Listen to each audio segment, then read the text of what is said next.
So here we have exercise 4.1, question number 1. Check whether the following are quadratic equations. So quadratic equations na enadhu highest power வந்து 2 இருக்கணும்.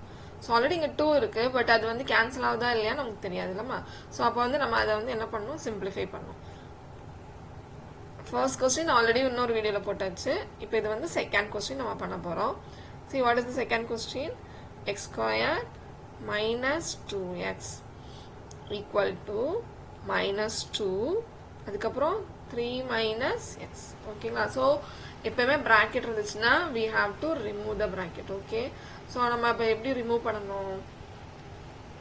x square minus 2x left hand side இருக்கிறத அப்படியே எழுதியாச்சு equal to இதை உள்ள multiply பண்ணுங்க இப்படி.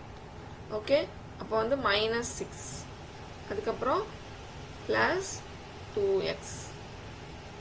சரியாமா? இப்போ நல்லா கவனிக்கணும், நம்ம என்ன மிஸ்டேக் பண்ணுவோம்? 2 3s 6 எழுதிருவீங்க, ஆனா இங்க மைனஸ் இருக்குல்லையா, அப்போ மைனஸ் 6. ஓகே, அதுக்கப்புறம் இந்த மைனஸ் 2வும் இந்த மைனஸ் 6ம் அப்போ வந்து என்ன ஆயிடும்? மைனஸ் மைனஸ் பிளஸ் ஆயிடும் 2x. இதான் நீங்க மோஸ்ட் ஆஃப் த ஸ்டூடெண்ட்ஸ் பண்ற மிஸ்டேக்ஸ். ஓகேங்களா? சரி, next step we have to transfer this. ஓகேங்களா? இந்த ரெண்டு பேரையும் இந்த பக்கம் லெஃப்ட் ஹேண்ட் சைடு தூக்கிட்டு வந்துடலாம்.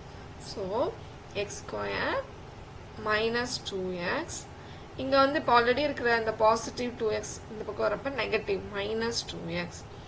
இந்த நெகட்டிவ் 6 வந்து பிளஸ் 6 ஈக்குவல் டு 0. சரியாமா? ஸோ அப்போ எக்ஸ் ஸ்கொயர் இது ரெண்டுமே same sign. So minus 4x plus 6 equal to 0. So final answerல நமக்கு x power square 2 இருக்கு highest power க்கு. So therefore the given one is a quadratic equation. That's all. Thank you.